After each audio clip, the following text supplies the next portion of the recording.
And we're here with a new episode of the Big Eyes podcast. As always, it's your host LJ, and AD. How you doing today? I'm doing good, man. It's been a good week. You know what I'm saying? Really been chilling this week. It's been a lot of just a lot of chilling. Yeah, it's. I mean, today's kind of a light day in manga. I feel like there's some cool things that happen, obviously with the big stuff, but just Yeah. overall, it just feels like it's just light. And on this light, manga Monday, we have the boss man's here with us. What's up, Meelz? Yo, I'm here. I'm here for multiple Meelz reasons. hasn't been on here for a minute. It feels like Meelz was the Yeah. last time you That's were a on Big lie. Eyes. What is I wrong with I, you? I think the Yeah, last time he was here was Promised Neverland, wasn't it? I was no, here. Yes, I was. Yeah. you were here for Promise Neverland. I felt like You I was were here. here. I was definitely, if it wasn't then, it was right before then, but I was definitely on like this year. Yeah. You know what? It was the Promised Neverland because I remember because the episode got fucked up. I remember. No, it was. See, I've definitely been on. I've been on. Oh yeah, because that's the one where we had a drop on a Wednesday. Yeah. Yeah, I was Good definitely episode. here. Yeah, that was our gift to people. Meals came on. Yeah. So here's our gift again to you guys, Meals, because we got a light week. So I've got to like, well, listen, I don't know if it's because of me, just the fact that, like, could I have taken the day off? Sure. Like, could I have just been like, all right, I'm just not doing a podcast today? But I don't know if it's just like my weekly ritual now is definitely Sundays. I need to talk about anime with people. So we're having an interesting week. Uh, Jeff is unable to do the show this week, so I originally was going to have both you guys on the lookout this week, which is going to be interesting because we're in the middle of the My Hero season 4 recap, um, which would have been fine, but I was gonna postpone that this week as well because I was like, you know what, I want to do it, Jeff, and we're gonna wrap that up there.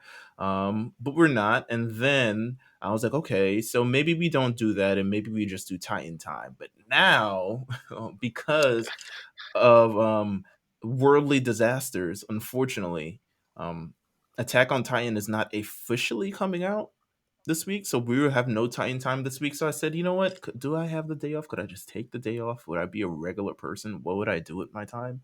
And then I said, no, let me hop on Big Eyes and talk about anime, talk about manga, talk about everything under the sun, and get my weekly fix in. And that's what I'm doing right now. So hey, what's up, everybody? Yes, I'm here. Thank you guys for having me, of course. oh yeah, always You already know. open door policy here. Hey, real shit though. So the episode still aired in Japan.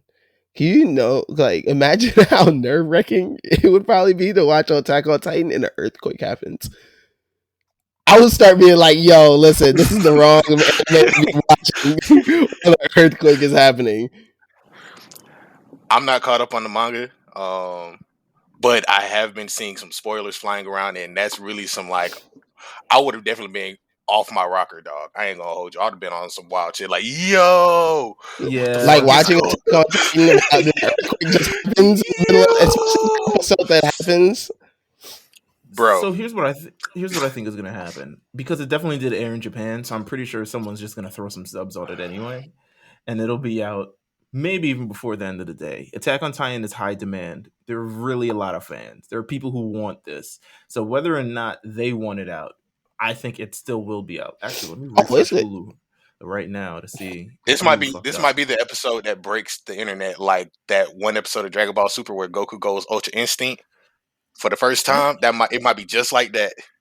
it is definitely an episode where things happen, and violence is brought. Everyone woke up with violence in their eyes, you know what I'm saying, and woke up with violence in Yeah, their hearts. So I think, if anything, I think, LJ, you would have loved this episode for sure. Like, you would have loved this fucking I episode. mean, I'm always here. So, like, wait, since we're not gonna really have like a Titan time, No, we're not and gonna have time we're at least this right is now. where Yes. right now no Titan time, but let me get off. If I was on Titan Time, let me get off this take because Sure. the young homie. No, for real though, because I'm tired of people really talking bad about Gabby. And like I know that she had just got her ass kicked by an adult, by the way. Let's get this real. She got her ass whooped by an adult. She's a kid, and this adult couldn't hold his emotions together. She's also a warrior. She also killed like mad people in the first episode of Final. She's killed mad adults, by the way. So I don't know. Yeah. Listen. I don't listen. Just She's I see where you're no going. children, bro. No, No children, bro. No, Hey, wait. So listen, hey, yo. she, I would have listen. loved her on like Kids Next Door or some shit, dog. She like a real one. Nah, she would have, bro. She would have run up in the treehouse. She's not built for that treehouse. Her life She is would have took mad over. different. Her life is mad different. So nah, so people be talking bad about Gabby this entire season because you know what I'm saying. She took old girl out. First of all, let's get a couple things off the table. Y'all gotta quit calling her a Nazi. Cause in reality, bro, she's grown up oppressed her entire life. Grown up oppressed her entire life. And the only reason why she even wants to be a Marleyan is for her family. She wants her family to live the lavish life. She's like, I'm doing this for y'all. Like, you know what I'm saying? Like this is the environment that she's grown up in. If she was able to grow up with some like, you know, some pride in her heritage, of course she's gonna turn out different. So, first of all, she's not a Nazi. Second, she's just a kid that grew up in an oppressed area. Secondly, hey man, listen, end of the day, this is war. I don't understand why y'all still hold this against her, but let's just not act like, you know what I'm saying, Gabby was just, you know, chilling and then one day was like, you know, I want to pop, I just want to pop one of them. Nah, they brought the drama to their front door. She had to see a couple of her homies off in front of her. Like, you didn't just get to that point just cause. Y'all gotta quit blaming her for reacting in a way like any other character would have reacted. Look what Aaron did. Look how he reacted. So, he was all right. So here's my retort to all of that. Here's all my right. retort. My retort is that, you know, Gabi 100% deserves her ass kicked at every step, opportunity. First of all, she's not a very endearing character. She's not like Falco, for instance. She's not like him. Where he has like some sort of moral compass. He understands kind of things what's going on. Gabi is kind of like she's, you know, she think her shit don't stink for the real part. At least that's the first 5 episodes of this thing. Second, she's killed mad people. She's killed mad adults with no thing in her heart. Someone came into her cell a couple episodes ago to see if everything was all right, and then she beat them with a brick, just for no reason, by the way. So just let's put that out there. I understand the concept of war. The war thing is fine, and you know, the Aaron sort of argument is also fine. But she is the product of propaganda. She is someone who doesn't truly know where she is because she is going off of what she was told what she was by the Marleyan people. She's led into this world that we're devils, so we must be the ones to think. And yeah, they killed a lot of people, but you know, um, they she's led to believe she's built in this thing of like self-hate from the Marleyan people. Like she's been pushed with that propaganda, that angle, that everything like that. So that is why she does the things that she does. She does because she doesn't have a clue. So maybe she needs to open her eyes. Maybe she needs to open her ears, like Falco, for instance. Because Falco over there, she like, yo, I think, you know, I think they wilding because, you know, we were wild out first and they trying to retort back and all this other stuff like that. They went over. There's too much stuff to go through. I don't want to get in a full debate. I could No, debate this. we don't got to. Wait, listen, we can't. We gonna get there. We gonna get there. We gonna get there. I just need to get that off my chest because, bro, like I be like, y'all really are going up, like y'all really going hard against this girl, and I get it. Like, listen, she a little shit. She be doing little things. I be like, all right, bro, you not making it easy to defend you now. Like, Yeah. like I'm putting my name on the line for you. So but in the day, like you said though, she's a product of propaganda. Like you can't hold that against her. Like think of She's a of all product of the my other ones. environment. Hustler's poem, Jim Jones. Yes, for real. She really no, she really is. She really is. She has her It's the soundtrack to summer her in life. parody. Oh my god, I actually need to run that. That's probably my favorite Jim Jones album. Summer in parody, baby. Come on. Featuring Uh, Trey Songs. Ada, you were gonna say something? What the hell were you gonna say? what were you gonna say? I was just gonna say, I think that's it's special of what Attack on Titan is doing right now because it's giving us both Falco and Gabby in these two different perspectives. Where we had Falco in the beginning, pretty much being told all of this stuff with Reiner and Aaron in the under the studio, not studio but stage, and then you got Gabby who's like the person who has to be shown all this stuff. So it's like a dynamic of show and tell, show versus tell. You know what I mean? And I think that's really what's great about this final season of Attack on Titan. That being said, it's kind of fucked up how they're doing it because we're getting this perspective on Gabby, but we've seen everything that Aaron and everyone else has been going through. So it's like, can you really be mad when this is what Aaron would have probably done in the same instance? Like, can you really? Like, it's just kind of fucked up. But that's the special thing about this. They're trying to end the cycle with Gabby and her generation because they see that these are still some young kids, even though Gabby been offing niggas like left and right, dog. Like you Mm. can't excuse that, but at the same time, like she is a product of her environment. But you got Falco here on the other side, who's the same product came from the same space, but because he was told and he sees like the error of everything that's been going on, it's like maybe we should really like just listen to the whole story first. Like there are some things that people are leaving out of these things, and like they're being shown the world of parody, and I think it's just really Attack on Titan is dope. Like pretty much, that's all I want to say. Yeah, man, she Amazing. right. Hey, listen, free Gabby. That's what I'm saying. Free Gabby. Free the homie. Yeah. Hey, She shout out ain't to that wrong. shout out to if you've read Attack on Titan chapter 138. Shout out to you. Shout out to you. Just saying that. I You read haven't. No, none of you have read it. I'm sure. I haven't. I listen. I'll say this. I haven't read it, but I'm Have you been close to spoiled? it. Have you been spoiled? Not yet. No. I What have about not you, yet. AD? No. I'm AD brain doesn't. dumping I'm brain dumping everything about spoilers because I've been enjoying the anime so far. Like the fact that they were with Sasha's parents the whole time, I was like, dog, wait, really? Like I've been enjoying the ride with the anime. I will read it though. Okay. AD's not gonna read the anime. I don't trust him. I don't believe him. I believe it when I see it, pal. How He's about gonna read that? the manga. Listen, especially where it ends, considering what a ride this is, and it looks like part 2 is gonna maybe drop. I don't even know. It might be end of this year. God forbid any other natural occurrence that ruins our fucking anime cycle. But I'm pretty sure he's gonna end up reading it. I feel like Yeah, it. no, It's too good. I will. No, it's ending right now. What we have 2 more episodes, barring what happened this week. Like there's what 2 more episodes. 2 more episodes. Yeah. Yeah, I ain't got no problem reading it after that. And they're gonna end Man. on a very interesting point. So you know, I'm excited to see kind of the reaction to this and all this other stuff. Okay, maybe that was Titan time. Shoot. That very much was Titan time.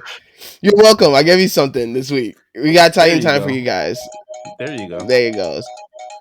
Oh, Oh, Titans. Nah, there you folks. go. That's our timer. We're like, okay, stop all the Titan talk. Actually, get into manga this week. Like I said, I feel that there wasn't much that happened in manga that's really like, oh wow, like just blown my mind. My Hero had a really good chapter though.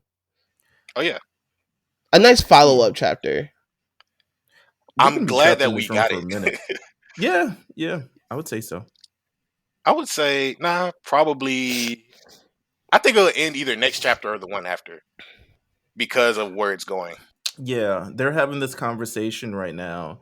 As is, I love My Hero, but I definitely will agree that they're doing this thing. They're definitely cooling down everything that's kind of happening. We're like cooled down at this point because there is a lot of dialogue that's happening currently and not a lot of action, but it's dialogue that's needed. I mean, this is the kind of plot and stuff like that. Like it happens with a lot of, I think, great manga. Just like we go off on this dialogue thing to kind of establish characters, a lot of character development, kind of reset the room. Word to Hmm. Clubhouse, and we're currently doing that right now. I think the interesting thing about this latest chapter 305.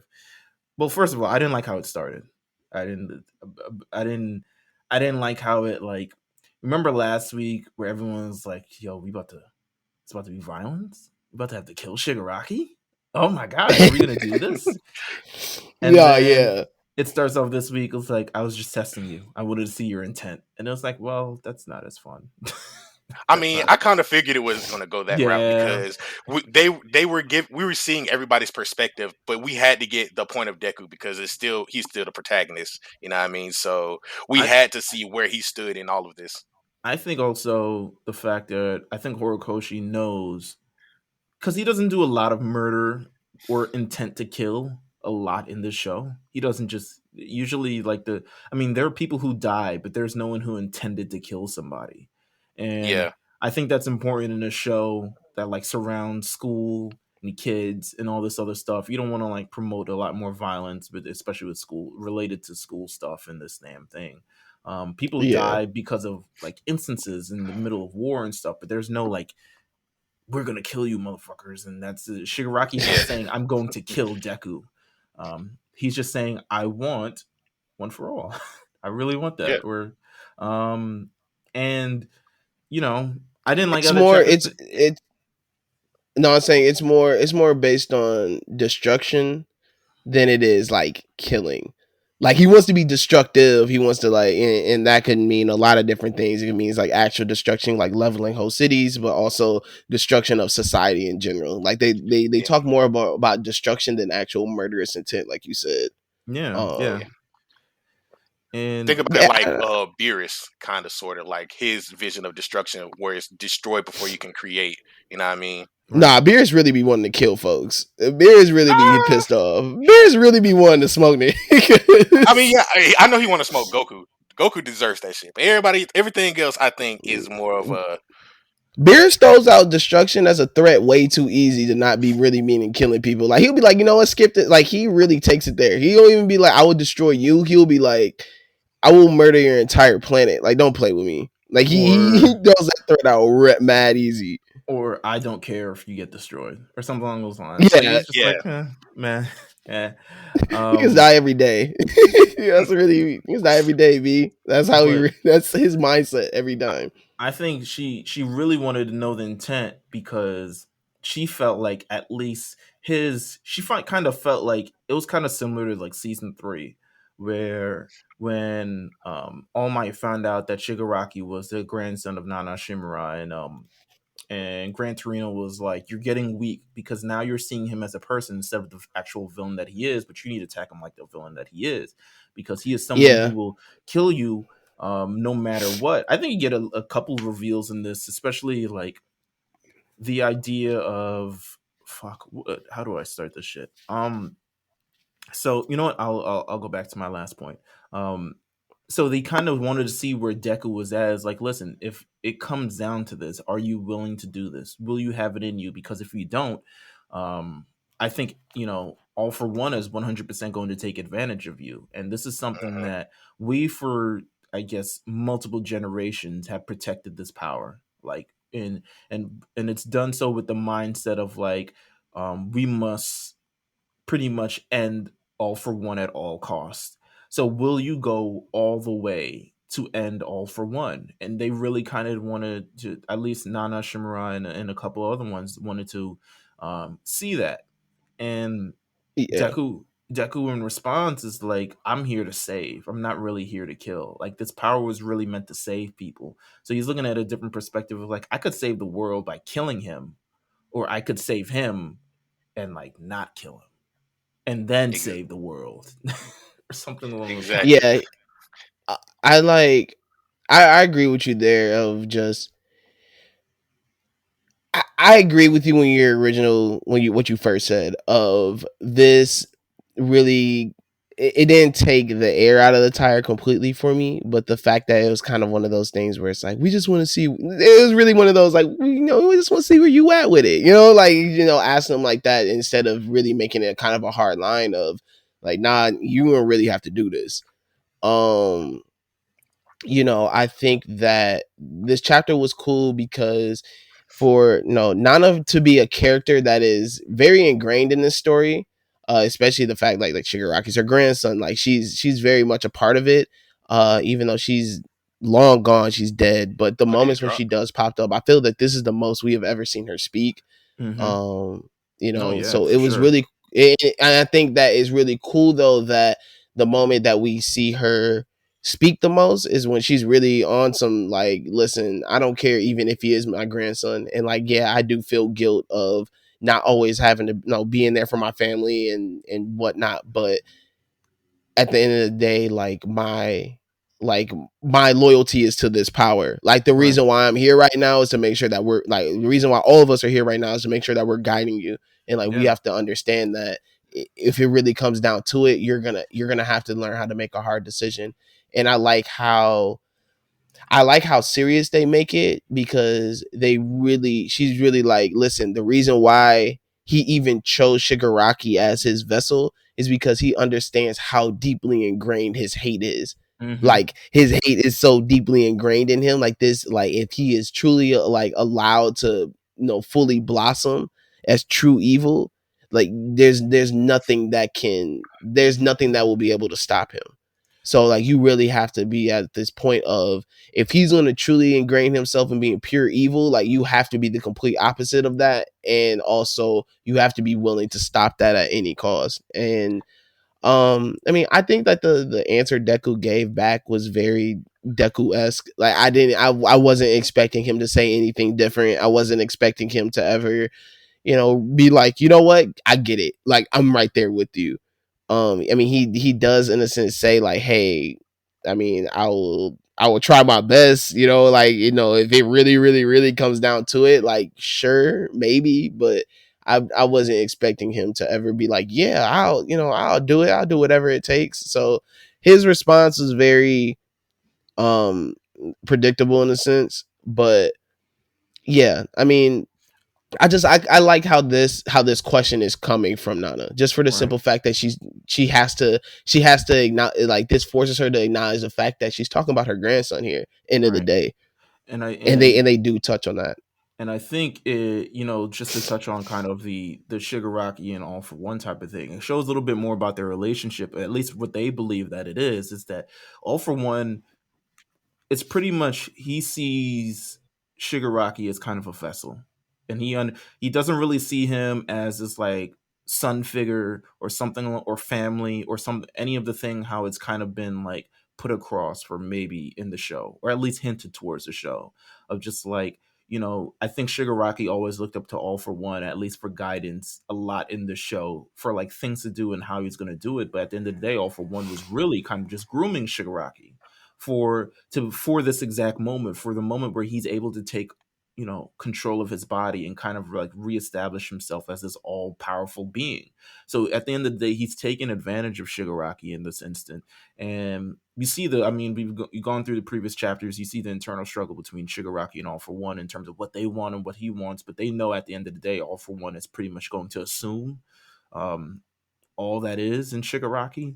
And it's the internal struggle that was built throughout this chapter of Deku seeing Shigaraki, and like I see him crying out for help more so than like I see the murderous intent. And he talks about the past villains and Overhaul and Muscular and all this other stuff. He's like, imagine if I knew them better, like I knew Shigaraki right now. Could I have saved them? Would have been a different result? Would they have gone to jail and become, villains and have to live their life in Tartarus and eating like, fucking cheese sandwiches and all this other shit?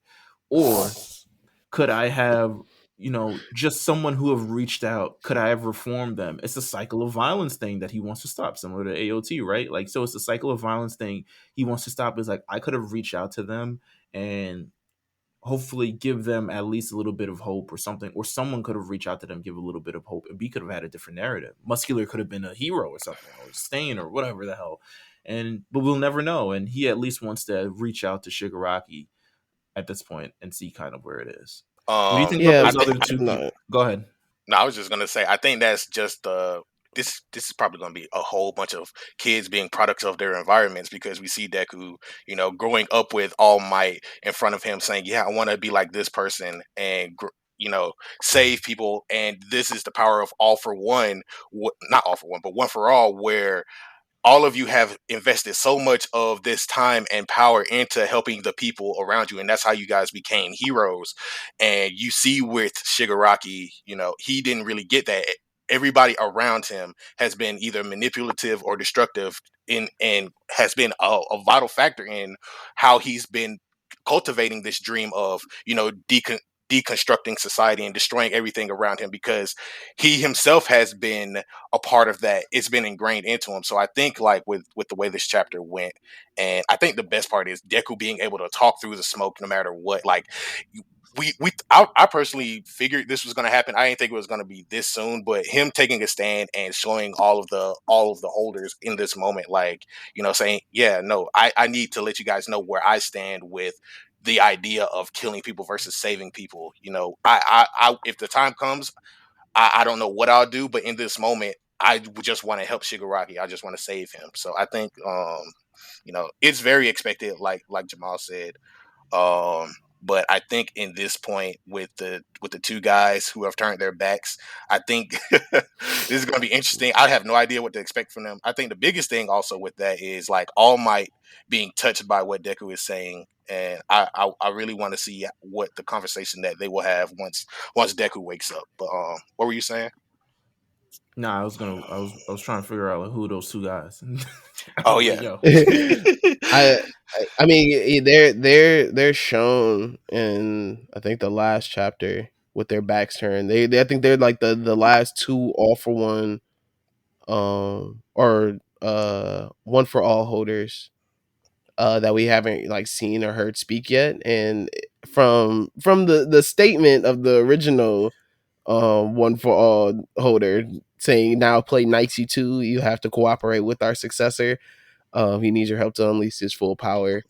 Obviously, these two guys are they're the they're probably the Bakugos of the group. They're probably the Bakugo Man, type real talk. holders. I'm They're seeing. probably gonna go in there and bust his head. They're probably gonna go in there and try to bust his head open. Hey, So dude with the spiky hair really reminded me of Bakugo, because he even got the little grenade launchers on his arms too, from the Yeah. last chapter. So I was like, bro, who is this guy? Like, that's the one who I want to know about the most.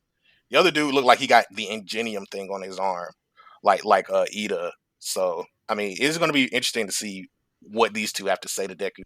yeah, they're probably gonna definitely go in there. They're in there to talk shit.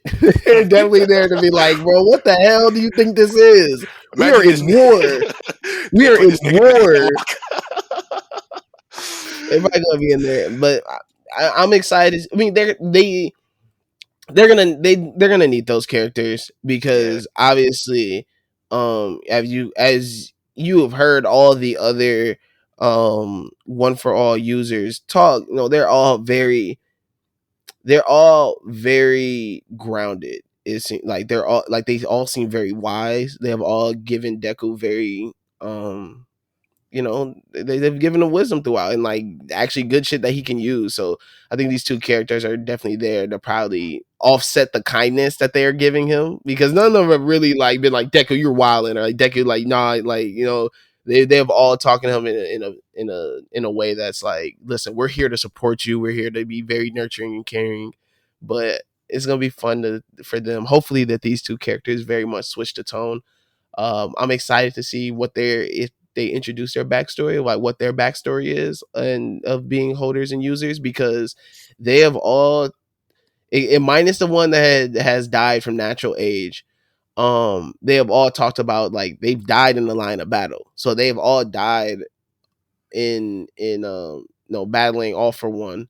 So I'm excited to kind of hear what their story is and just to see like, okay, like at what point in all for one and one for all's history do you guys fall, because you've created a pretty good timeline of which like holders held it and to figure out where they're at in the timeline, so it's cool to like place them where they are at in the story. Yeah. Yeah, I really want to see like an anime OVA, or maybe like a separate volume going through all of the different one for all holders and their experiences. Being heroes. I would love to see something like that just come about. I agree. Like, because imagine all the information that we could just get from that. Like, just seeing how they coped with their powers. Because we all know that they died pretty tragically young. Because they're all like the oldest person was 40 before All Might. So it's like, wow, what kind of tragic backstory do they have to where they get put down so quickly? Um, like coming in face and with the fight against All for One. You know what I mean? So I really would like to see something like that, but you know, time will tell. I really want to see what happens next chapter. And the anime is coming out pretty soon too. Yeah, end of the month. Yeah, How about you, Mills? What were your feelings on the last two guys?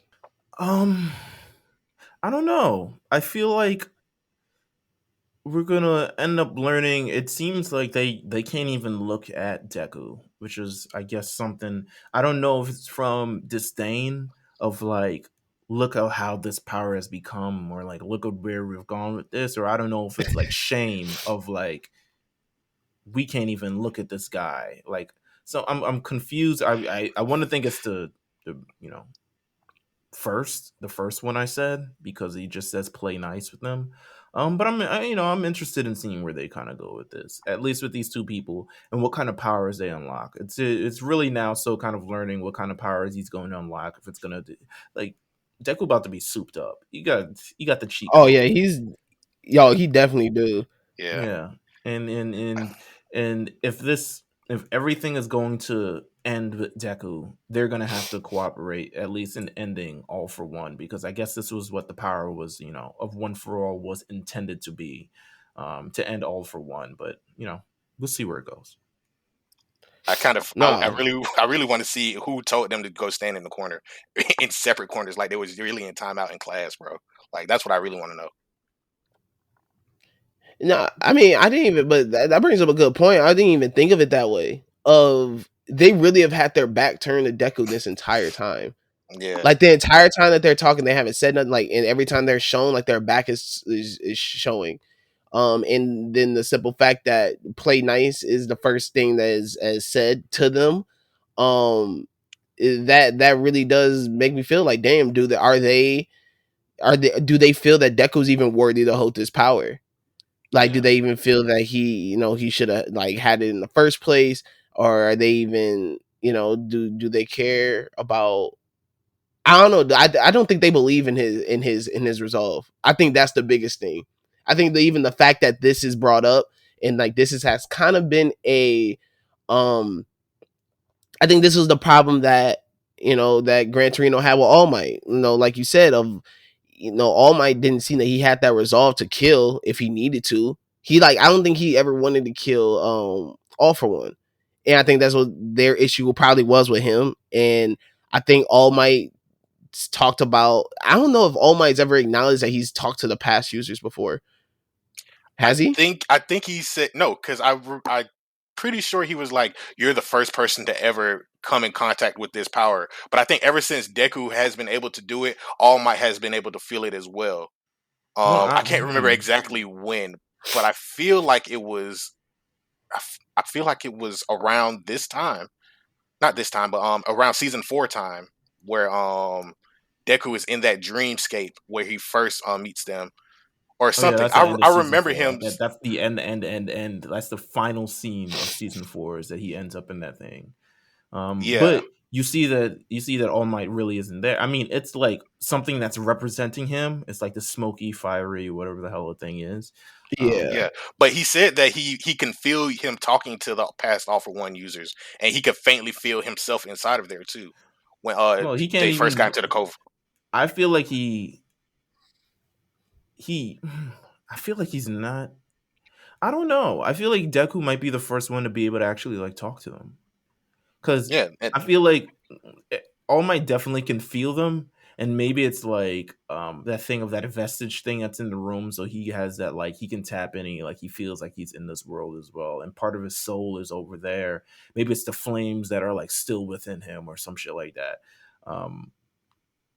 But it's interesting that he's never really, he knows who the past users are in a sense, Yeah. but I don't think he's ever like talk to them, because then he would be able to like spill all the information and stuff. Well, maybe That's he true. No, he, that's he true though, because he does talk about how he doesn't really know he's done like research, much but about he him. he, but he's never really like, he's never really said like, he's never really, I felt like if he was the one to do that, we learn a lot more about this in season 5. I'm sure. We do learn Yeah. a lot more about this in season 5. They're going to talk about it because the moment when spoilers, if you right here, the If moment you that listening the to new this, power, I got no. I have no yeah, that's sympathy true. for you. Listen, if you're this far, oh well, my like you done it to yourself. Like we 35 minutes in, but no, that's true though because when the new power emerges, that I mean, they really start talking like, all right, like this is bigger. This is grown into something bigger than you just talking to him. But Right. but going back to my point of All Might has shown the same resolve as Deku in terms of this power is meant for saving. This power is meant to kind of be this symbol of peace. This is what this power is used for. It's not like meant for killing. It's not meant me kill someone. And obviously the consciousness of all of them lives inside the power. So regardless of All Might were talking to them or not, they were there. They like you know what I'm saying? Like they were there. They're still there. So I'm pretty sure that they probably have some carryover resentment from All Might because they knew he had the same resolve as Deku, and now they're kind of like, see, like we going through this shit again. Of we got another holder that can't get the job done, and this is how the last holder got a hole in his rib. You know what I'm saying? Like got a But hole in his chest. it's the interesting thing though because like with Deku, he's the first person to actually unlock all of these other powers. Like All Might didn't even get the Black Whip stuff. He didn't. I don't think he got float at any point. Like Deku is the first person to be shown getting all of these powers like in multiple ways with the Black Mm-hmm. Whip emerging first. So it's like what is it with All Might himself? Like where does Mm. he stand toward with the All for One users? I mean, One for All users, because That's we what I know want to that figure out. Yeah. yeah, because he was the protege to Nana, and that's probably where he learned all of the information from because she was still alive at that point. So it's like where do you go from here? What is the deal with All Might, and how is he so different from Deku? Because we did also just learn that he was quirkless, but he could hold all of this power in him, so he was able to live just as long as anybody else.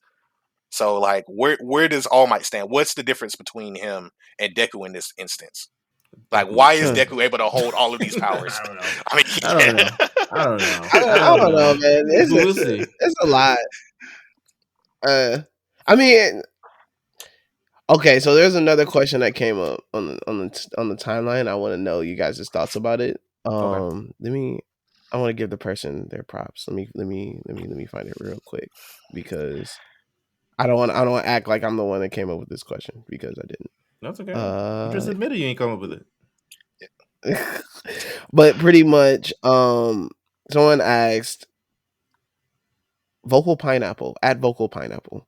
Oh. Um, He big time. Even if you steal you're not gonna come Oh with man, that. listen, bro. Listen. I like to give people credit when credit. You know what I'm You saying? know what's But fair? so pretty much Fair. he asked, in this next arc of My Hero Academia, like, what do you think they do villain wise? Are we introducing a new villain, or are we just using the current pieces that are on the table right now? Nah, man. And I There's want to no know way what they you guys' introducing. thoughts about that. I think they could because they introduced that blue haired lady that escaped with overhaul. So I'm thinking like, okay, we got to figure out there's obviously some attention on her. She got a whole panel to herself. So there's obviously something that she's going to do. But I don't know. You released all the villains at this point. I'm just assuming it's like fan service at this point now. Like we back there.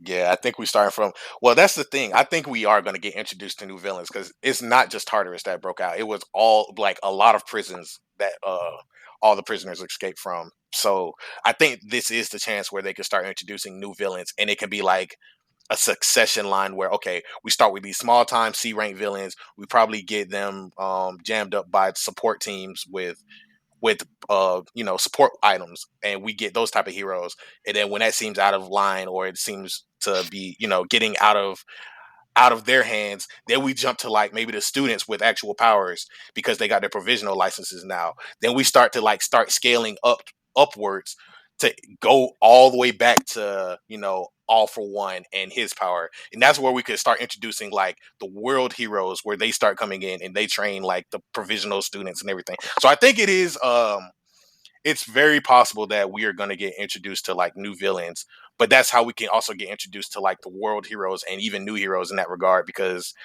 like we just had like half the hero society either quit, and a fair amount of them died. So it's like, we're basically starting from scratch, not complete from scratch, but like we got to build up from that point again. Yeah, definitely. I personally think that a new villain emerges for the simple fact that, like we've all said, 100,000 niggas just escaped jail. So, like there's a bunch of villains just running around, just not doing, just wreaking havoc. So, and obviously during the breakout, the highlight on the one shorty definitely makes it seem that she's gonna be a player in all this. Um, Also, I just think for the sake of the story, the other pieces got to be used right now. And it's not like they got to make someone big, or make someone as this new emerging factor of here's another person trying to take over the world or something like that. It doesn't have to be to that extent, but I do feel that another villain has to enter the picture. I think this Just is to give also just to give other things to do right now. Like Shiggy's still down. Deku is obviously going to be down and out for a bit. um you know I think the whole Todoroki thing, that I don't want to rush right back into that, especially since they're doing this whole investigation thing. Like they're trying to figure out a lot of different pieces. Like there's a lot of uncovered things that if they jump right back into a villain that we have already seen, or they jump right back into Shigaraki, or jump right back into Dabi, is gonna feel exhausted, and it's gonna feel like they're rushing this story along, especially with something that, because it's gonna be like right now, if they go right back into those two storylines, well, how I just don't know. It's gonna feel like it's just gonna be stretched out. Like it's just gonna feel like a very long, stretched out ending. Yeah, I agree with you on that too. Because I was gonna bring up like one of my favorite plot points and storylines that I really want to revisit is Stains, and because we know that he's basically an anti-hero. He was like, heroes nowadays aren't really true heroes, and he was one of the people that got set free. But now that we have this society, maybe we get to see from Stains' perspective, like, all the heroes that I called out are now not here. But now for the people who are fighting, for their right to live, and even when they're quirkless, even when they don't have like really useful quirks, they're still fighting for their own lives because they see other people that need saving. And those could probably be people that Stain deems as true heroes, and he could help them out. And we'll probably see like not a complete face turn, but a more shift into Stain's ideologies. And I would really like to see Stain come back in that perspective. A stained face turn could be funny. That could be interesting. Seeing him get back into the story somehow in a way that is, I don't know. I don't know how he fits in. I mean, Other because than that, yeah, I mean, but that's the thing though, because we already set that up for him, and we could see all of the students who are like, Stain did this. We could probably see him have a moment with Ida, and we see Ida grow as a character, and we might actually be like, you know what, uh, Ida, you not that bad of a nigga. Like right now, Ida is still, one of the lower. man, nah. I don't need him and Ida having some damn handshake, bro. He murdered, dang near murdered your brother, bro. You better get it back in blood. The heck, You hell said the nah. same thing about Beerus and Vegeta. Am I wrong? That's a different situation. That is a way different situation. That's a way different I love doing situation. this to you sometimes, bro. Because Beerus, even though Beerus was the mastermind of the plan, and Beerus is really the one that thought of it, like Frieza's the one that pulled the trigger. I You mean, know what I'm saying? that's true, but like still though, Like, can you blame like, him? like Stain thought of the plan and carried it out himself.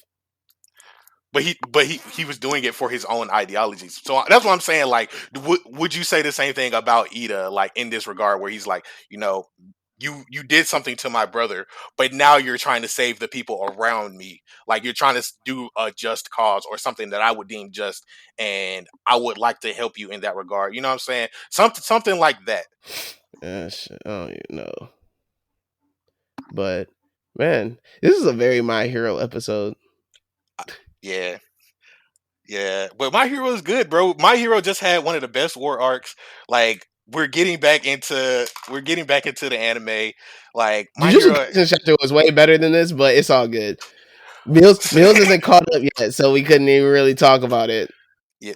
Hey man, look, Chozo did work. I'm not gonna hold you. Chozo really shot up in my ranking for like favorite characters. But that also just goes to show how great all of the Jujutsu Kaisen characters are. Like I think the worst characters that we've probably seen, in my opinion, are like the villains from the Kyoto versus Tokyo arc. Like because they barely stood out to me. Like the butcher dude and the one guy that ran away from all the women. Like those are probably just two of the worst characters. But them just giving Chozo this moment, and even Naoya still doing work, and the ending, you know what I mean? Ugh, it's so good, bro. It's so good. I don't know how we gonna get out of this, but you know what I mean. Hey, my nigga Yuta came through dragging Yuji. Came through dragging that man's dead, lifeless body. Hey, Sakuna not even. Hey, Sakuna said, "Fuck this nigga. I ain't even trying to help him out. He ain't even pop up nothing." He's He like, you did. know what? Nah, He let me did. see. He did. Let me see how he gets this by himself. Let me see him get work this out by himself. I ain't even gonna give him no support, no nothing. Hey, Yuta beat the brakes off. I, what if Nah, what if nah, niggas was trying to tell me Yuji had a fair fight. Nah, bro, they probably gonna be Yuto put that boy in a spin cycle, beat the brakes off of Yuji. I should have hey, known that when he threw a beamer at him. Threw the beamer back. He threw it at nah, him and threw it back. We should have known. nah, he probably having to sit down with Yuji just like Midoriya is right now. That's probably what's Man, going hell no, on. he ain't have no sit down with him. He in there chilling. He in there eating grapes. He in there for getting his nails done. He in there doing that little smirk. He in there being a little bad bitch right now, sitting all sassy. Oh man, it's so Oh sad, bro. man. But like, I will say before we end, I do want to talk about the tournament that we're holding. Because Yeah. So if you've been paying attention to the Lookout RNC page, we got March Madness going on right now. The tournament of all tournaments. yeah, Boom. man. This is boom. Like this is It's a great idea. was it? I thought it was like when I thought about it, I was like, all right, this has definitely been done before, right? Like definitely like Yeah, somewhere. nah, maybe, yeah. But I think tournament arcs are such an integrated part of anime, especially shonen. Yeah, Every like damn near every shonen got some type of tournament. Right. I slander Bleach because it doesn't have one, but that's just me. That's because Bleach got 48 one-on-ones. That's why. That's I true. mean, so so Everybody the in I Bleach be fighting. so the idea of tournament arcs are always supposed to be like you either introduce new characters, you have a lot of new characters, you want to showcase all at once, you want to continue to advance some sort of story, blah blah blah blah blah blah. Um, so I was like, okay, who did it the best? Like honestly, like if you deep down in your soul, I mean, I think generally there's a consensus of who is the running favorite for all of this. Will they win? Not fully sure, but there is and I say I'm not really sure for just kind of seeing the trend of how these votes go. Um, but I think just in general, I mean, it's a cool concept. But let's talk about the bracket itself. Let's talk about the bracket. Let's talk about the so we're ready in the Elite Eight. By the time this comes out, you know what? I'm just gonna hold this for the time's out. I don't think I'm going to start the Final Four on Tuesday. Okay. The final four on Tuesday. Okay. The Yeah. Final Four will be on Tuesday. So everything that is set up for the Elite Eight thus far will be in the Elite Eight. How do you guys feel about the Elite Eight thus far? Well, at least the Elite Eight and the Final Four, because I think we know the Final Four at this point. So the Final Four will actually start on Tuesday. How do you guys feel? AD, you can start. AD, I want you to start first. I can't even. Why do you always have a problem with what the people voted, man? Oh no, because I honestly no, because honestly I do too. Everything. No, I do too. Honestly, but like, But you know how it is. You know how it is. You know how it is. Tell me everyone's all right. So tell me what part of this do you feel like definitely something that should have been voted in got the shaft, and you feel like, wow, we need like a losers bracket. Tell me that feeling from both of you guys. all right. So let me start with announcing what the Elite Eight is for people that are just listening. So the Elite Eight is the Dark Tournament from Yu Yu Hakusho, UA Sports Festival, and My Hero, the 23rd World Martial Arts Tournament, which is the Piccolo Junior Saga from Dragon Ball, and then the Tournament of Power from Super. And then on the right hand side, we have the Chunin exams from Naruto, the Dressrosa Coliseum from One Piece, Battle City Tournament, which is the one that I have a problem with the most, and Wow. Heaven's Arena I'm a, from hey, Hunter x Cyrus Hunter. gonna hear this.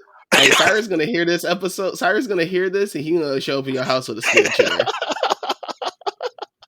Okay, Hey, all yeah, right. So what is the issue with the Battle City tournament? Because I feel like that, if anything on here represents a fully, I mean, yes, there's a massive arc in the middle of it that just takes everything. But if anything, it's like things on the line, things at stake, people get places. It's the Battle City tournament. So where could you that So one?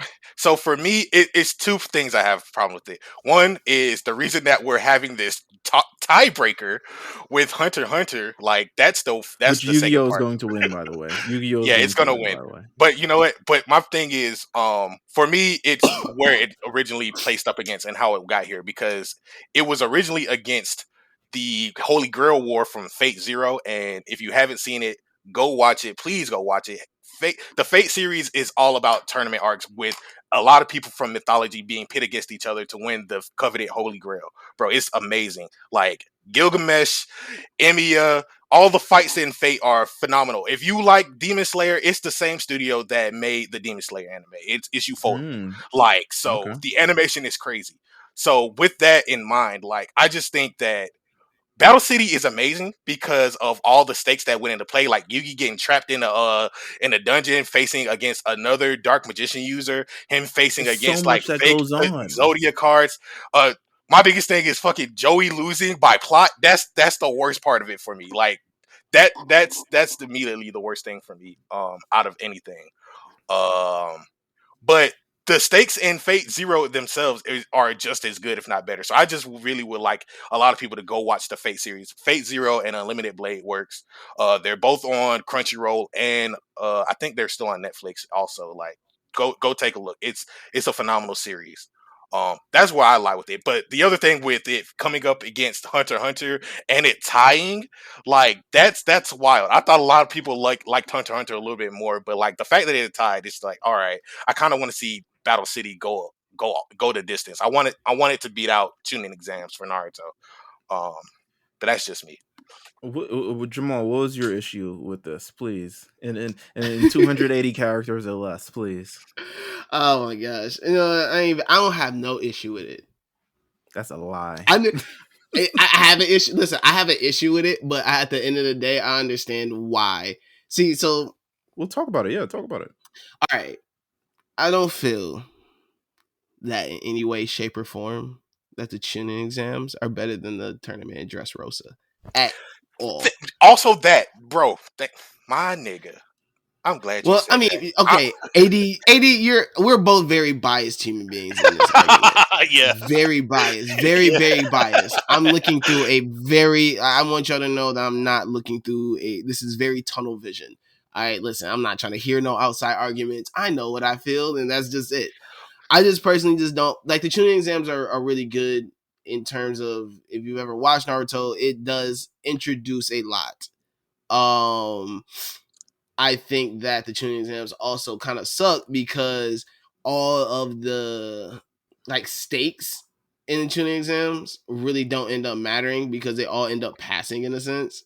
So it's kind of just like, okay, what was really the point? Like, what was really the like? No one like even the losers win at the end of the day.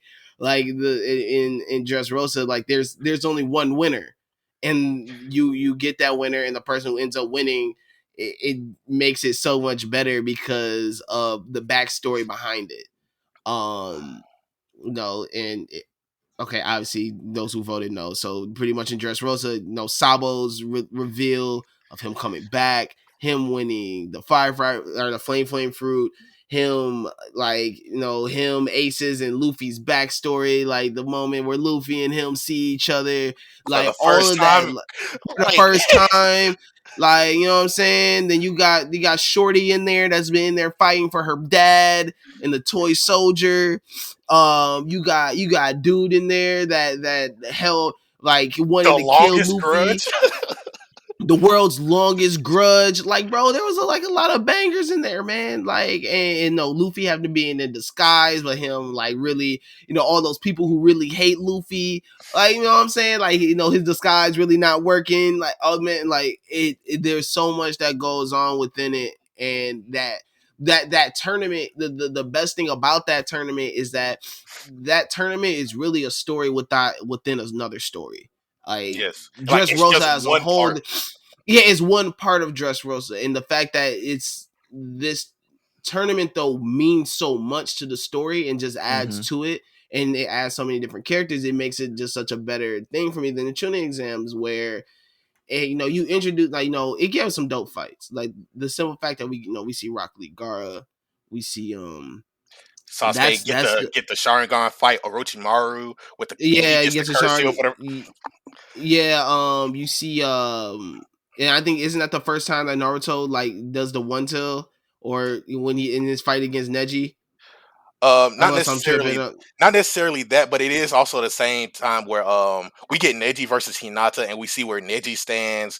Yeah, Sasuke, man. And, like, you know what I'm saying? Like, we get that Hinata fight, this dude's like beating up on his girl cousin. Like, I'm just like, dang, dog. Like, it's a lot of just hating his blood. Like, it's just a lot of, and like but the thing is though, is that with all the fights that happen, right? With all the fights that happen in there, all the stories and the backstories was like repetitive. It was all repetitive. Is these two people who have this weird beef over this weird thing that happened in their past, and they're all like 12 years old, so they're beefing over something that happened when they were like 10 years old, and like, you know what I'm saying? Like, it's little whack stuff like that, outside of like Gara and whatnot. But it's all like weird underdog, like fake underdog stuff that I'm just like, I'm not with it. Like, I don't know, man. It did not bang with me as much as Dressrosa did. I think the worst part for it for me is the fact that at least Dressrosa had an ending. Fucking the tuning exams got interrupted. They didn't even have a Yeah, they conclusion. got interrupted. That's the They biggest thing. ran up on their turf mid thing. They were like, "Yo, this is so boring. Let's just attack the village." They Exactly. were loyal. They're like, "Let's just attack the village instead." Whatever. What the? Like even with that, like you have with Battle City, it got interrupted with the Isekai arc, and they still came back and finished the tournament, and it they blew up the whole tower where they were fighting on. Like at least that came back and had an ending. This is the only one that people cherish that really didn't have an ending. You know what I mean? So So, so I love seeing this because I always wanted to know whether people prefer Naruto or One Piece. So this was like a case study for me in terms of the general public. Of like, are more people seeing Naruto? Have more people seen One Piece? Do people care? but Um, it's an People interesting people topic. definitely have more seen. I think people have definitely seen more Naruto than One Piece. well, yeah, But because see, Naruto has like a finite set of episodes. Yeah. You know what I'm saying? It's actually ended, and with I mean, and when this happens in One Piece, this is so late in the game of One Yeah, Piece. Like, this is not a like early One Piece thing. Like, this is you have right. already had to been invested with One Piece. The tuning exams happen very early in Naruto. You kind of get, you know what I'm saying? It's like the first major thing. So it's kind of like that's probably why so many people hold their heart so close to it, because this is really when you do get to meet all of these characters that end up carrying this series throughout. Like, when you actually get into Dressrosa, like, there's been so much stuff established. There's been so many things established that you're like I said, you're already deep in the game. So that's probably why those kind of moments hit a little harder, because you're like, damn, Sabo came back. Like, oh shit, I thought like we haven't really seen him and we thought he was dead. Or, you Right. know what I'm saying? It's And shit like that. it's and such an this interest. Go ahead, Mills. no finish because I'm gonna transition to a new point. Go ahead.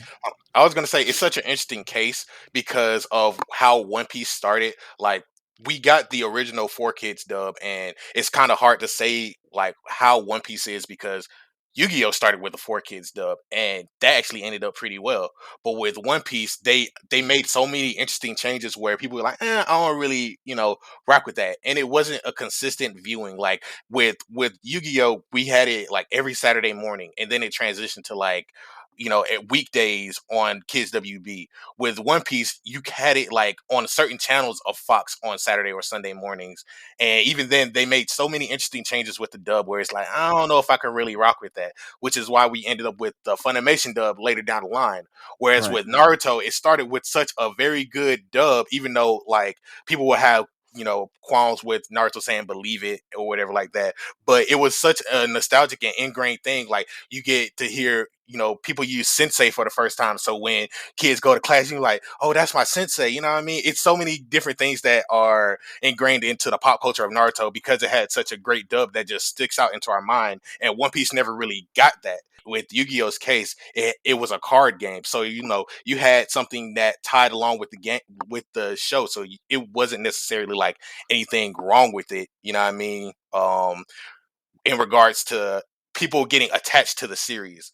One Piece didn't really get that in regard because of how it transitioned over here. The dub was questionable. There is nothing that you could really like gravitate onto material wise to where it's like, the merchandise sold, so it's selling One Piece and vice versa. There is nothing really about that with One Piece. Like we get that in Japan and you see like so many One Piece stores in Japan, but that's because of it's the natural language. It didn't have to be dubbed or it didn't have to have any edits in the showing for kids.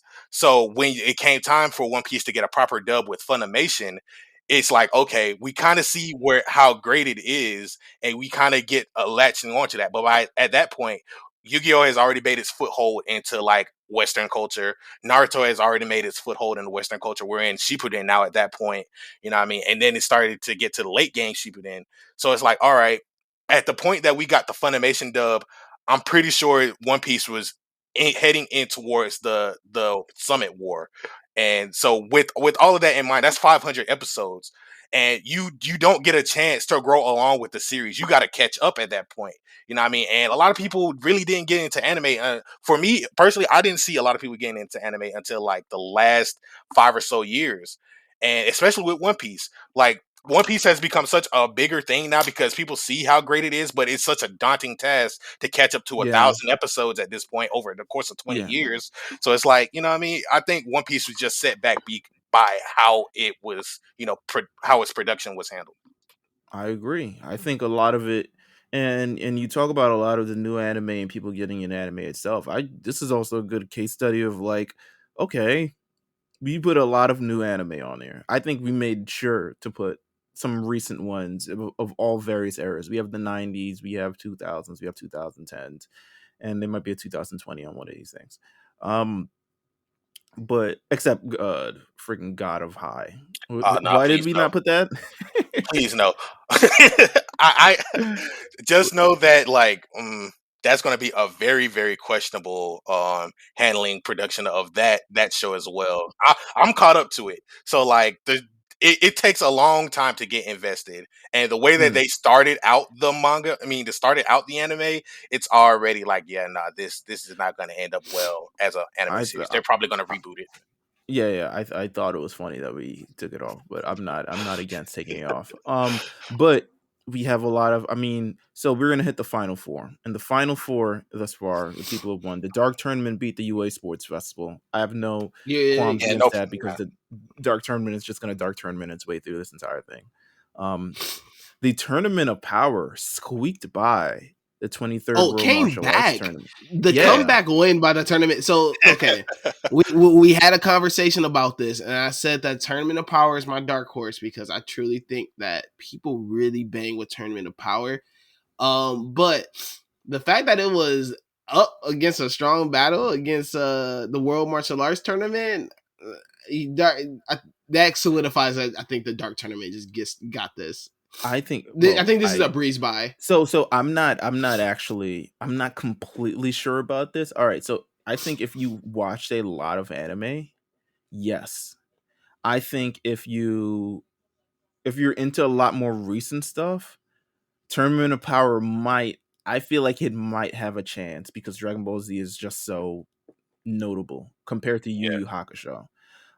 So there might be a chance. People might say like, "Yo, I've seen Tournament of Power. I have not seen the Dark Tournament." up to last year, I didn't see the Dark Tournament, so I probably would have said Tournament Power is pretty awesome. First of all, Tournament Power is pretty good. I hate the No, discourse that it's it's not really really good. good. Yeah, No, it is Um, really good. And Tournament of Power has a lot of big moments that even outside of the Ultra Instinct, right. there are just a lot of just even outside of Ultra Instinct, there's just a lot of big moments and memorable moments of Callbacks, feels. Yeah, I think if you want to all ask that. me, like, character if there's a growth. bit right, if it's between Jiren and Piccolo, I think Piccolo is obviously the better villain at this point for a lot of stakes that were built in the prior arc, or at least the arc prior to the tournament.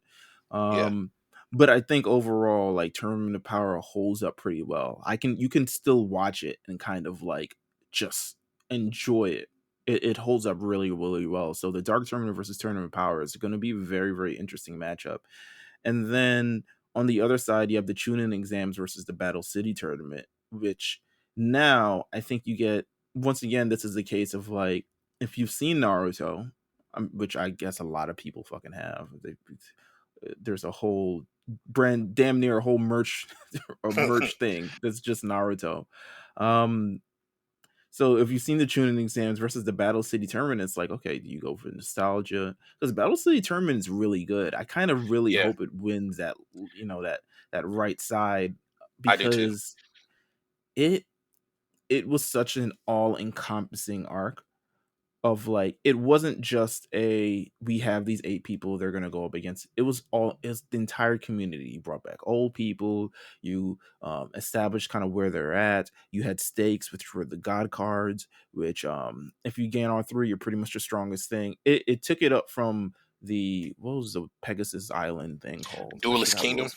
Duelist Kingdom. It took the stakes of that and it raised it even higher, and I was like, oh, this is pretty damn good. So I kind of hope it takes that side. Also, I haven't seen the shooting exams, um, so that's a major thing.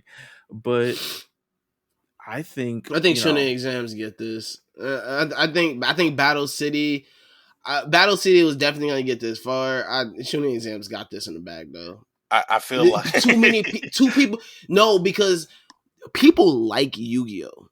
People are really like Yu-Gi-Oh. People hmm love Naruto. Naruto. Oh yeah, for yeah, sure. People love Naruto. Like people go hard for Naruto.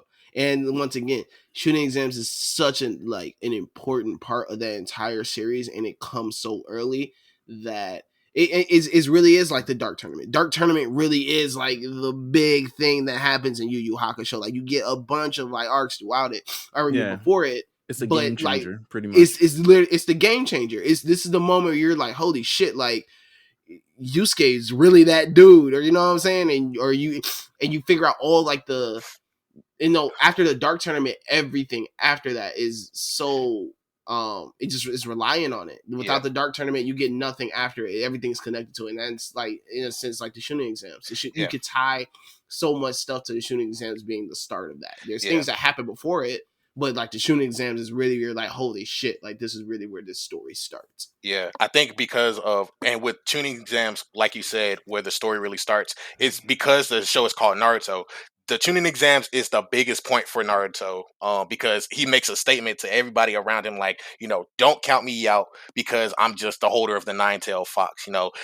Count me out if I'm weak, but don't count me out because of my past. I'm working hard to sit in the seats where the third and the Kazekage, all of these guys are up there who are like the greatest ninjas in their villages. I'm trying to reach that stage, so don't count me out because of that. And I think with the tuning exams, it's really good for Naruto's character growth. Like, especially when we see how he beats Neji, who was classified as the favorite, how he stands up when Sasuke was kind of put down in his place with Orochimaru right there. You know what I mean? It's so many good things that happen in Naruto's development, and it gives us a lot of different characters that we come to love later on. We get to see Shikamaru grow. Shikamaru is one of my favorite characters in Naruto, like hands down. Him and Choji, like those two. If it wasn't like if we had a series following those two, I would love it. And Meelz, you might have to do something up with Naruto later on. I would really. Oh yeah, for sure. Well, listen, I'm trying to plow through things at all types of time. I completed the first 100 episodes of One Piece, so I'm very happy about that. Will we get into it next? I don't know, but No, real quick, since you completed that, how do you feel about One Piece? it's pretty good. It's pretty good. I never had a doubt that it wasn't good, but I just never. Again, it's such a daunting task, and that's not Yeah. really the feeling that you want to get from a sort of anime. Yeah. I know that for a lot of people, you want to hit that sweet spot of episodes where you're just tuning in and you're like, okay, this is a story. I can kind of maneuver through this, but the daunting task of like at least me getting through the first 100, it was pretty enjoyable, and it went pretty quickly by, and I blame Netflix on that. Purely Netflix, because it cuts out the beginning, it cuts out the end. I can go 1.25 speed. I can do a whole bunch of other things to manipulate how long it actually takes me to watch these episodes and get through them. So it was pretty enjoyable. But yeah, I mean, just kind of looking at this bracket. I mean, I think nothing's really bad that this up to this point yet. I think it was a pretty good bracket. It once again, it gets me a peek into like what people are actually watching and what people value over other things. Because there are I think there's a lot of great tournament arcs here from everything that I've kind of seen. And we'll see it is. I'm kind of glad Dragon Ball Z is kind of like offing itself. Yeah. Because okay, why didn't we put them on both on separate sides? Because if we had got the final and it was Dragon Ball versus Dragon Ball Super, I probably would have been like, all right, well, we did it to ourselves. Yeah, no. I mean, I would have been fine with that though. I would have been fine with it all Dragon Ball. It would have not have been fun. It wouldn't be fun. It wouldn't be fun at all. Yeah, because then I get to listen, and then then I would have been able to push my Dragon Ball is the best series, like Dragon Ball. Well, you could have done that now. It's not like it didn't go against each other. It's just, I mean, but no, it's not as fun when it's like the Elite Eight. When it's like the Elite Eight. Here's the thing. It's squeaked by. You can say that. The final, I would have been able to push an entire agenda. Like all my focus would have been on my agenda. You could have pushed the agenda now. I love it's pushing the Elite Eight though. Listen, I don't think I think he doesn't want to push the agenda that it might beat out Yu Yu Hakusho. I think that's what that is. Yeah, that too. I don't need. Listen. This is for me, a diehard Yu Yu fan. This was stressful. This is a stressful tournament for me. All right, listen, we got a very tough opponent next round. A very, very tough opponent. Tournament Super. People are gonna cap, and people are gonna say, I want everyone to. I think the thing is, Dark Tournament has so much like prestige and stuff behind it. Don't get me wrong, it's really, really good, but it has so much history and nostalgia powered into it. And Tournament of Power has so much other kind of baggage kind of attached to it as well, which is why I could see. But they're both really good. I don't know. If I had to pick one between Tournament of Power and Dark Tournament, I'm probably picking Dark Tournament, to be honest with you. But listen, man, the moment in the cave alone is just I just connect. Moment in the cave or Ultra Instinct. Surfing on the blast with Ultra Instinct Kamehameha. Ooh, see? Talk about it. Like there's so many different moments. But the final spirit gun. Come on. Come on. The final spirit, or the first time we see Kurama turn into his demon form. Oh, Yoko Kurama. Yeah, when he goes to Yoko Kurama. Come on, man. Like, come on. Like Dragon of the Darkness Flame. Dragon of the Darkness, come on. Like there is a lot of moments in here. Oh man. All of them being like counted out, getting trapped in like the health tent. So like that is I think the only downside for me is like just it's Kuwabara. That's the only downside. But even then, Kuwabara has so many moments. There's not a lot of downsides in Dark Tournament. He died, quote unquote. Like, come on. He never got. My thing is, he never got a win, and he was my favorite Yu Yu Hakusho character. He never got a real chance to like shine. He was the only normal human that was fighting. But like that's the point though. Is that he was the one that regardless if he lost though, he was the heartbeat of that team. Yeah. And like that was he played his role. Like even when he lost though, he still popped his shit. Yeah. He was like, even in the loss, he's like, I'm a real man. Like y'all didn't see me bitch out. I ain't quit, did I? Exactly. I ain't die. And you even got Kawinba standing on his two, like, because of, you know what I mean? It's so good, bro. Like Kawinba sitting back the entire time. He gets into his adult form, but he knows he has to make a stand if Yusuke doesn't make it back in time. Like he has to come in and Right. represent. So it's so good, bro. But like it's coming up against Dragon Ball. And that's a daunting task. These are two juggernauts of the 90s. It's a pretty daunting task. And tuning exams versus Battle City tournament. I think it's a, do I think Naruto going to win? Probably, but no, it's gonna win. It's gonna be Battle City. I would hope. I would at least hope it's at least a fight, because the first round of this tournament went squashes all the way through. Oh, I felt bad for Black Clover. I felt bad for Haikyuu. I didn't feel bad. I didn't find it. The Haikyuu one was really like surprising to me. I really thought that it was gonna. People don't even know it. Like, yeah, a lot of people haven't seen that. A lot of people haven't seen like the Fate Zero stuff. All in all, everybody just needs to watch this. Watch all of the shows on here. Like all of these wouldn't be on here if they weren't good. Yeah, I think the only thing that we discussed about taking off, I took off Pokemon, because essentially Pokemon is a very, people get weird about Pokemon and it being an anime, or if it isn't an anime, or it doesn't matter in the anime. I don't understand why. It's definitely an anime. It's like, because of how it started. That's why. And how it continued, and how there's a lack of a story, there's a lack of a thread built through it besides the one obvious one. It's like actually probably more insulting than Goku being an idiot or anything like that, because they just start over. And it's just like you're led to believe that this guy who just painstakingly went through an entire region now start over and is losing on day one. So people get weird about Pokemon. I just I should have did the same thing with Yu-Gi-Oh. Yeah. So we'll see how it goes. I'm interested. Tuesday is when the Final Four begins, and then we'll know the winner before. By the time we are all able to record next week, we'll know the winner, is what I'll say. So yeah, good. Yeah. Keep voting, please. No, yeah, for real. Keep voting. Keep us, and keep giving us your opinions. Yeah, keep giving us your opinions on everything. I mean, just follow the Lookout RNC.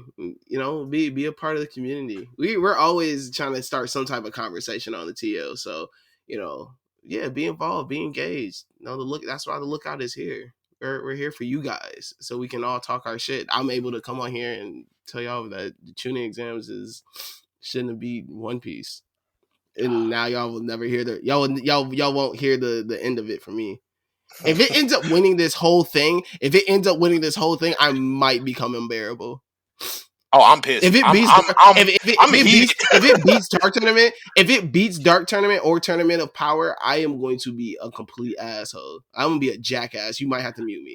I'm just putting that all right there. I will unprivate my Twitter just to talk shit. Like, yeah, I don't want it to win the whole thing. But Meelz, thank you for pulling up on the Big Eyes podcast. This is a no fun problem. Episode. This is a long ass episode. This is an hour and 30 minutes. Yeah, we might cut some stuff out. It's okay.